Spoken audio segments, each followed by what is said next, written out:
Hello friends, welcome to Studies Buddy. Studies Buddy में आप सभी का स्वागत है। दोस्तों, आज से हम शुरुआत कर रहे हैं बीपीएससी की जो लेटेस्ट वैकेंसी आई है एलडीसी के लिए, लोअर डिवीजन क्लर्क के लिए, उसके जनरल स्टडीज़ के प्रैक्टिस सेट की। जी हाँ दोस्तों, इस प्रैक्टिस सेट में आपको 50 एमसीक्यूज़ मिलेंगे जो कि जनरल स्टडीज़ के होंगे और ये पूर्णतः आपके सिलेबस पे आधारित होंगे। तो आइए देख लेते हैं क्वेश्चंस को। तो गाइस, फर्स्ट क्वेश्चन देख सकते हैं कि जब न्यायालय को लगता है कि कोई व्यक्ति ऐसे पद पर नियुक्त हो गया है जिस पर उसका कोई कानूनी हक नहीं है, तब न्यायालय को कौन से आदेश के द्वारा उसे उस पद पर कार्य करने से रोका जाता है या रोक दिया जाता है? तो इसका आपका आंसर हो जाएगा ऑप्शन नंबर बी, आधिकारिक परीक्षा आदेश। ठीक है, आधिकारिक परीक्षा आदेश आपका करेक्ट आंसर हो जाएगा ऑप्शन नंबर बी। ठीक है दोस्तों, नेक्स्ट क्वेश्चन की ओर बढ़ते हैं। सेकेंड क्वेश्चन है आपका कि हुक का नियम किससे संबंधित है, ये आपको बताना है। तो हुक का जो नियम है वो प्रत्यास्था से संबंधित है, याद रखिएगा आप लोग। ऑप्शन नंबर ए आपका बिल्कुल करेक्ट आंसर है, हुक का नियम प्रत्यास्था से संबंधित है। तीसरा क्वेश्चन यहीं पे देख लेते हैं कि भारतीय संविधान के निर्माण के समय संवैधानिक सलाहकार कौन थे? संवैधानिक सलाहकार कौन थे, ये आपको बताना था। तो ये संवैधानिक सलाहकार जो थे वो थे बी एन राव। ठीक है, जो बी एन राव थे वो आपके संवैधानिक सलाहकार थे। ठीक है, आगे बढ़ते हैं। चौथा क्वेश्चन आप लोग देख सकते हैं कि श्वेत प्लेग को सामान्यतः किस नाम से जाना जाता है? जो श्वेत प्लेग नामक बीमारी है उसे सामान्यतः किस नाम से जाना जाता है? तो इसे जो है क्षय रोग के नाम से जाना जाता है। ऑप्शन नंबर बी आपका करेक्ट हो जाएगा। गाइस, मैं ऑप्शंस के डिटेल में नहीं जा रहा क्योंकि वीडियो काफ़ी लंबी हो जाएगी। इसमें टोटल 50 क्वेश्चंस हैं, इसलिए मैं आपको एक प्रैक्टिस सेट के तहत इसे करा रहा हूँ। अगर आप लोग चाहते हैं कि एक इस डिटेल वाइज वीडियो बनाई जाए तो आप कमेंट करके ज़रूर बताइएगा। और गाइस, इन क्वेश्चंस को आप हमारे वेबसाइट पे भी जाके विजिट कर सकते हैं, वहाँ से आप रिवीजन कर सकते हैं और आप हमारा टेलीग्राम ज्वाइन कर सकते हैं जहाँ पे आपको पीडीएफ में मिल जाएगी। पांचवा क्वेश्चन देख सकते हैं कि राष्ट्रीय मतदाता दिवस 25 जनवरी 2021 किस थीम के साथ मनाया गया? यानी कि राष्ट्रीय मतदाता दिवस जो कि 25 जनवरी 2021 को मनाया जाता है, 25 जनवरी को मनाया जाता है और 2021 में 25 जनवरी को मनाया गया है, उसका थीम क्या था ये आपको बताना है। देखिए, इसका थीम था सभी मतदाता सशक्त, सतर्क, सुरक्षित और जागरूक बने। ठीक है, ऑप्शन नंबर डी आपका बिल्कुल करेक्ट आंसर हो जाएगा दोस्तों। आगे बढ़ते हैं। छठा क्वेश्चन देख सकते हैं आप लोग कि पालघाट दर्रा स्थित है। पालघाट दर्रा कहाँ स्थित है ये आपको बताना है। तो देखिए, नीलगिरी और अन्नामलाई की पहाड़ियों के बीच जो है आपका पालघाट दर्रा स्थित है, ध्यान रखिएगा। अगला क्वेश्चन देख सकते हैं कि भारतीय संविधान के अंतर्गत निम्न में से कौन सा मूल कर्तव्य नहीं है? इनमें से कौन सा मूल कर्तव्य नहीं है ये आपको बताना है। तो देखिए, जो यहाँ पे ये दिया गया है लोक चुनाव में मतदान करना, लोक चुनाव में मतदान करना दिया गया है। तो गैस, यहाँ पे यही ऑप्शन नंबर ए जो है बिल्कुल करेक्ट आंसर हो जाएगा, लोक चुनावों में मतदान करना। ठीक है, बाकी सभी जो है वैज्ञानिक प्रवृत्ति विकसित करना, ये भी बिल्कुल सही है कि हमारे संविधान के अंतर्गत मूल कर्तव्य में नहीं है। ठीक है, ध्यान रखिएगा। आगे बढ़ते हैं। आठवां क्वेश्चन देख सकते हैं कि मानव शरीर में लैंगर लैंगर हैंस जो की द्वीपिकाएं कहाँ पाई जाती है? देख सकते हैं कि हमारे मानव शरीर में लैंगर हैंस की द्वीपिकाएं कहाँ पाई जाती हैं, ये आपको बताना है। तो ये पाई जाती हैं अग्नाशय में। ऑप्शन नंबर सी आपका बिल्कुल करेक्ट आंसर हो जाएगा, अग्नाशय। ठीक है, नौवां क्वेश्चन देख सकते हैं कि विश्व के किस समुद्री क्षेत्र में लंबी चालीसा पौने बहती हैं या फिर प्रवाहित होती हैं? तो लंबी चालीसा पौने जो है हिंद महासागर में प्रवाहित होती हैं। ऑप्शन नंबर बी बिल्कुल करेक्ट आंसर होगा। गैस, ये क्वेश्चन बिल्कुल एग्जाम ओरिएंटेड है, आपके एग्जाम में पूछे जा सकते हैं। तो गैस, अगर वीडियो अच्छी लग रही होगी, क्वेश्चन अच्छे लग रहे होंगे तो वीडियो को एक बार लाइक जरूर कर दीजिएगा और चैनल को सब्सक्राइब भी कर लीजिएगा। 10वां क्वेश्चन देख सकते हैं कि मानव शरीर का सबसे बड़ा धमनी कौन सी है? तो सबसे बड़ी धमनी आपको बताना है, तो ये जो है महाधमनी है। ठीक है, ऑप्शन नंबर बी यहाँ पे आपका करेक्ट आंसर हो जाएगा। 11वां क्वेश्चन देख सकते हैं कि भारत छोड़ो आंदोलन के समय इंग्लैंड के प्रधानमंत्री कौन थे? बहुत ही चर्चित क्वेश्चन है, बहुत बार पूछा जा चुका है। तो उस समय जो थे विंस्टन चर्चिल थे। ठीक है, विंस्टन चर्चिल थे। ऑप्शन नंबर बी आपका करेक्ट आंसर है, विंस्टन चर्चिल। ठीक है, आगे बढ़ते हैं। 12वां क्वेश्चन देख सकते हैं कि ट्राइंगलिस राइड क्या है? जो ट्राइंगलिस राइड है वो क्या है एक तरह का? तो एक तरह का ये वसा है। ठीक है, ऑप्शन नंबर डी यहाँ पे आपका करेक्ट आंसर है, वसा। ठीक है, और यहाँ पे 13वां क्वेश्चन देख सकते हैं कि 1658 ईस्वी में दारा और औरंगजेब के बीच निम्न में से कौन सा युद्ध हुआ था? दारा और अंग्रेज और औरंगजेब के बीच कौन सा युद्ध हुआ था, ये आपको बताना है। तो यहाँ पे घरमट का युद्ध हुआ था। ऑप्शन नंबर ए बिल्कुल करेक्ट आंसर है। गाइस, आप लोगों को भी लग रहा होगा कि ये क्वेश्चंस जो है काफ़ी ज़्यादा इंपॉर्टेंट है, तो वीडियो को लाइक करके चैनल सब्सक्राइब जरूर कर लीजिएगा। और 14वां क्वेश्चन देख सकते हैं कि जनवरी 2021 तक अल्पसंख्यक मामलों का नियंत्रण निम्न में से किसे दिया गया है। जनवरी 2021 तक अल्पसंख्यक मामलों का जो मंत्रालय है उसका उसे किसको सौंपा गया है, ये आपको बताना है। तो इसे सौंपा गया है मुख्तार अब्बास नकवी को। ठीक है, मुख्तार अब्बास नकवी को ये सौंपा गया है। 15वां क्वेश्चन देख सकते हैं कि इंद्र नेवी किन दो देशों के बीच नौसेना का संयुक्त समुद्री अभ्यास है। देखिए, इंद्र जब भी आ जाएगा तो आप रूस टिक कीजिएगा। भारत और रूस आपका करेक्ट आंसर हो जाएगा। 15 का ए आपका करेक्ट आंसर हो जाएगा। इसके लिए आप अगर ट्रिक याद करना चाहते हैं तो ट्रिक भी मैं बता दूंगा आपको, लेकिन बाद में।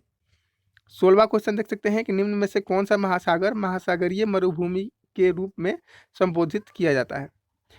बोल रहा है कि कौन सा महासागर है, कौन सा सागर है जिसे महासागरीय मरुभूमि के रूप में कहा जाता है या फिर उसका उपनाम है, ये आपको बताना है। तो ये देखिए, सरगैसो सागर जो है ऑप्शन नंबर डी में, सरगैसो सागर, उसे जो है महासागरीय मरुभूमि के रूप से भी जाना जाता है। ठीक है, या फिर संबोधित किया जाता है। 17वां क्वेश्चन देख सकते हैं कि बलवंत राय मेहता समिति के प्रतिवेदन के अनुसार महत्वपूर्ण संस्था कौन सी है। तो बलवंत राय मेहता जो हमारे समिति थी पंचायती राज व्यवस्था से संबंधित है, उसकी सिफारिश पे ये कौन सी महत्वपूर्ण इसमें से संस्था बनाई गई, ये आपको पूछा जा रहा है। देखिए, पंचायत समिति जो है ये बिल्कुल सही हो जाएगा। आप पंचायती राज से ही संबंधित है बलवंत राव मेहता समिति। ठीक है, 18वां क्वेश्चन देख सकते हैं कि निम्नलिखित में से किस वेद को यूनेस्को द्वारा विश्व मानव धरोहर के साहित्य की सूची में शामिल किया गया है, आपको बताना है। तो इसका ऑप्शन नंबर ए बिल्कुल करेक्ट आंसर हो जाएगा, ऋग्वेद। ठीक है दोस्तों, आगे बढ़ते हैं नेक्स्ट क्वेश्चन की ओर। 19वां क्वेश्चन देख सकते हैं कि दिसंबर 2020 में भारत और ऑस्ट्रेलिया के मध्य T20 जो सीरीज हुई थी उसमें कौन सा देश विजयी रहा था। देखिए, करंट का है तो करंट के क्वेश्चंस आ सकते हैं। तो देखिए, इसमें भारत विजयी रहा था, ऑस्ट्रेलिया को हारना पड़ा था। ठीक है, और यहाँ पे 20वां क्वेश्चन देख सकते हैं कि निम्नलिखित में से कौन सा मिलान गलत है, ये आपको बताना है कि इसमें से कौन सा गलत है। तो देखिए, यहाँ पे राजतरंगी का कलहड़ बिल्कुल सही है, मुद्रा राक्षक का भी सात तत्व बिल्कुल सही है, पृथ्वीराज रासो का चंद्रबरदाई भी बिल्कुल सही है। यहाँ पे जो यहाँ पे देख सकते हैं कि मालविका निग्नमित्रम, यहाँ पे शूद्रक का शूद्रक नहीं होगा, यहाँ पे सॉरी शूद्रक दिया होता था, यानी शूद्रक नहीं होगा, इसका कालिदास जो है बिल्कुल करेक्ट आंसर होगा।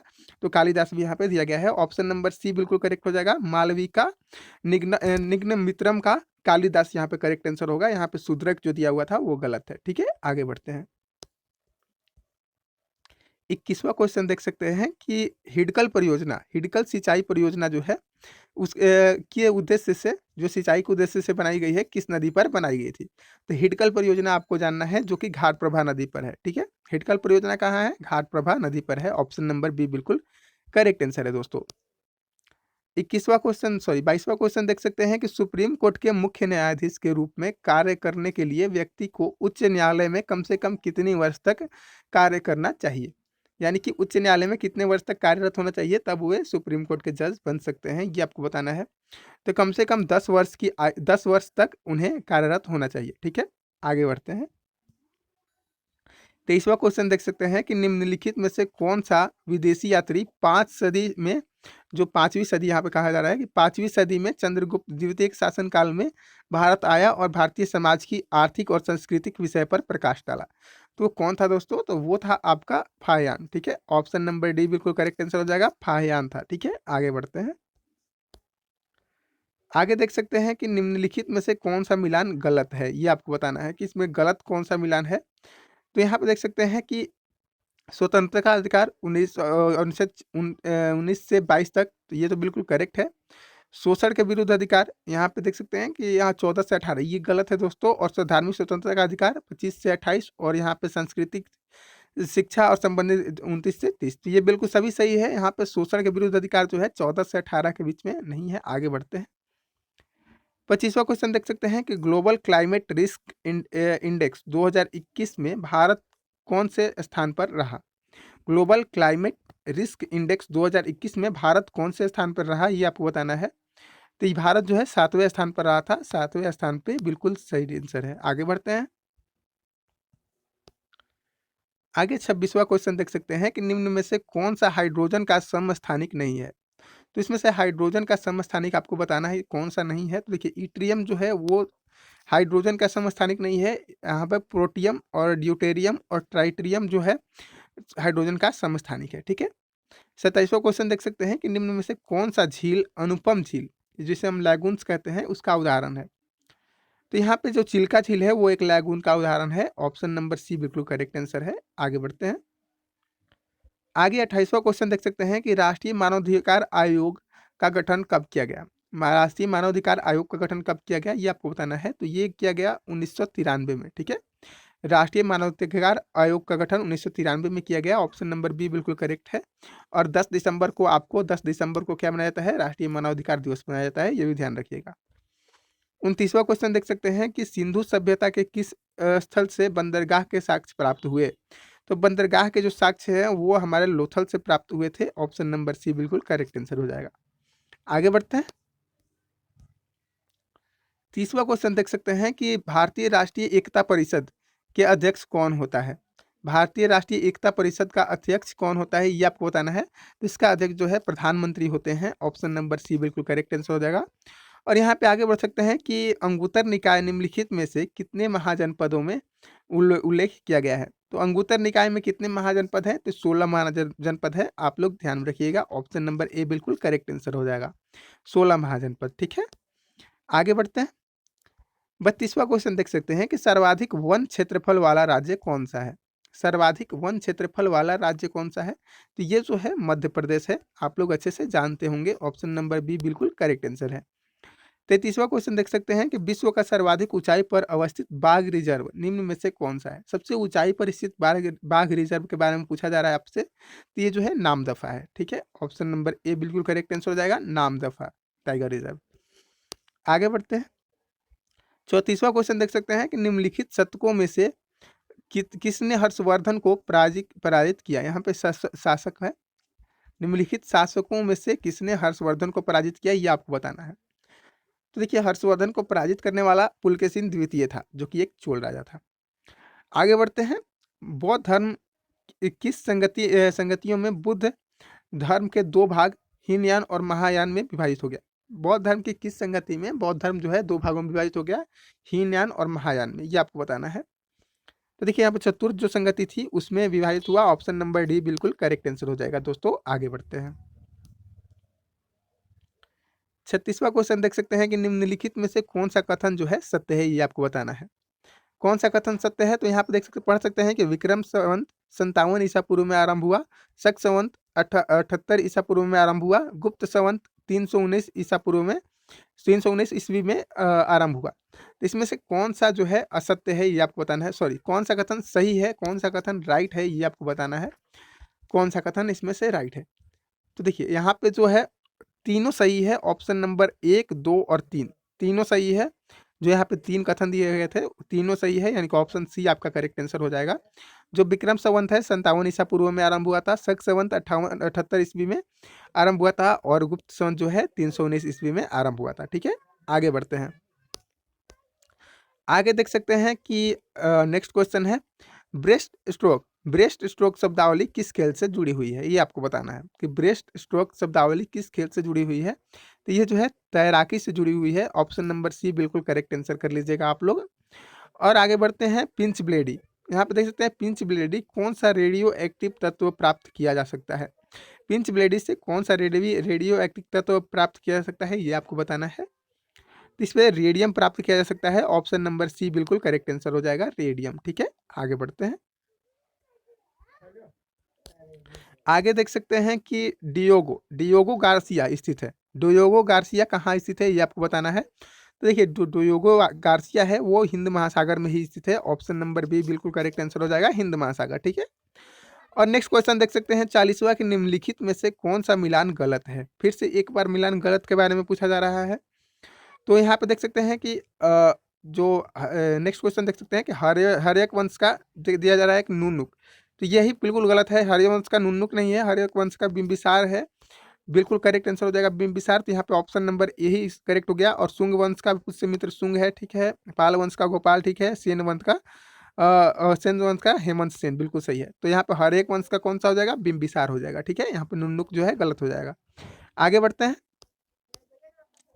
41वां क्वेश्चन देख सकते हैं कि स्टैगफ्लेशन, स्टैगफ्लेशन क्या होता है, ये बताइए। स्टैगफ्लेशन क्या होता है दोस्तों, ये आपको बताना है। तो देखिए, मंदी के साथ मुद्रास्फीति जो है उसे हम स्टैगफ्लेशन कहते हैं। ऑप्शन नंबर सी यहाँ पे बिल्कुल करेक्ट आंसर हो जाएगा, मंदी के साथ मुद्रास्फीति, ठीक है। और 42वां क्वेश्चन देख सकते हैं कि किस राज्य ने हाल ही में बालिकाओं के लिए पंख, यहाँ पे पंख अभियान शुरू किया है? कौन सा राज्य है जिसने पंख अभियान शुरू किया है बालिकाओं के लिए, यानी कि लड़कियों के लिए? तो ये मध्य प्रदेश हो जाएगा आपका। ऑप्शन नंबर डी बिल्कुल करेक्ट आंसर हो जाएगा दोस्तों, मध्य प्रदेश, ठीक है। आगे बढ़ते हैं। आगे 43वां क्वेश्चन देख सकते हैं कि गौरी देवी का संबंध किस आंदोलन या क्रांति से है? जो गौरा देवी का संबंध किस आंदोलन या क्रांति से है, ये आपको बताना है। तो इनका जो है चिपको आंदोलन से संबंधित है ये। ऑप्शन नंबर बी बिल्कुल करेक्ट आंसर हो जाएगा। 44वां क्वेश्चन देख सकते हैं कि नई दिल्ली में नई त्रिकोणीय संसद भवन का निर्माण कार्य किस कंपनी को दिया गया है? नई दिल्ली में जो नई त्रिकोणीय संसद बनाई जा रही है उसका निर्माण कार्य जो है किस कंपनी को दिया गया है? तो ये दिया गया है टाटा प्रोजेक्ट लिमिटेड को, ठीक है। टाटा प्रोजेक्ट लिमिटेड को दिया गया है। ऑप्शन नंबर बी बिल्कुल करेक्ट आंसर हो जाएगा। आगे बढ़ते हैं। 45वां क्वेश्चन देख सकते हैं कि 45वां क्वेश्चन देख सकते हैं कि विधानसभा में किसी दल के निर्वाचित सदस्यों को के दल बदल पर निम्नलिखित में से किसने प्रतिबंध लगाया? यहाँ पे किसने प्रतिबंध लगाया दल बदल पर? दल बदल पर जो भी आपके विधानसभा में निर्वाचित सदस्य होंगे उनके दल बदल पर किसने प्रतिबंध लगाया? तो ये संविधान का 52वां जो संशोधन था उसने, ठीक है। 52वें संशोधन के तहत दल बदल कानून पर रोक लगाया गया। आगे बढ़ते हैं। 46वां क्वेश्चन देख सकते हैं कि देश में हरित क्रांति की शुरुआत किस वर्ष हुई थी? हमारे देश में हरित क्रांति की शुरुआत किस वर्ष हुई थी? तो ये 1966 से 67 के बीच हुई थी। तो ऑप्शन नंबर बी बिल्कुल करेक्ट आंसर है, ठीक है। और यहाँ पे डीडीटी का पूर्ण रूप पूछा जा रहा है आपसे। तो डीडीटी का पूर्ण रूप क्या होगा दोस्तों? तो ये होगा डाइक्लोरो डाइफिनॉल ट्राइक्लोरोइथेन, ठीक है। डाइक्लोरो डाइफिनॉल ट्राइक्लोरोइथेन। ऑप्शन नंबर सी बिल्कुल करेक्ट आंसर हो जाएगा। आगे बढ़े। तो आगे 48वां क्वेश्चन देख सकते हैं कि निम्न में से किसने भारत में अंग्रेजों का सर्वाधिक विरोध किया? तो ये यहाँ पे दिए गए हैं, इसमें से किन्होंने अंग्रेजों का सर्वाधिक विरोध किया था भारत में? तो ये मराठा थे, ठीक है। मराठों ने सर्वाधिक विद्रोह किया था। 49वां क्वेश्चन देख सकते हैं कि भारत में मुद्रास्फीति की दर की माप किस पर आधारित होती है? भारत में मुद्रास्फीति की दर की माप किस पर आधारित होती है, ये आपको बताना है। तो देखिए, 49वें क्वेश्चन का आपका ऑप्शन नंबर बी जो है बिल्कुल करेक्ट आंसर हो जाएगा, थोक मूल्य सूचकांक पर आधारित होती है, ठीक है। ऑप्शन नंबर बी बिल्कुल करेक्ट आंसर हो जाएगा दोस्तों। आगे बढ़ते हैं और आज का लास्ट क्वेश्चन देख लेते हैं। तो लास्ट क्वेश्चन है हमारा 50वां कि लोकसभा का अस्थायी अध्यक्ष कौन नियुक्त करता है? लोकसभा का जो है अस्थायी अध्यक्ष जो होता है उसे कौन नियुक्त करता है, ये आपको बताना है। तो ये जो है हमारे राष्ट्रपति ही नियुक्त करते हैं। ऑप्शन नंबर ए हमारे बिल्कुल करेक्ट आंसर हो जाएगा। तो गैस, ये आज के आपके बीपीएससी एलडीसी के लिए टॉप 50 एमसीक्यूज थे। अगर हमसे कुछ गड़बड़ हुई होगी, कुछ गलतियां हुई होगी तो माफ़ कर दीजिएगा। और आगे हमारे के साथ चैनल के साथ जुड़ जाइए, चैनल को सब्सक्राइब कर लीजिए, हमारे टेलीग्राम ग्रुप को भी ज्वाइन कर लीजिए, हमारे वेबसाइट पे भी जुड़ जाइए, आप वहाँ से रिवीजन कर सकते हैं। और वीडियो अगर अच्छी लगी तो अपने दोस्तों के साथ शेयर भी कीजिएगा, वीडियो को लाइक करके चैनल को सब्सक्राइब करिए। मिलते हैं नेक्स्ट वीडियो में, तब तक के लिए थैंक यू, धन्यवाद।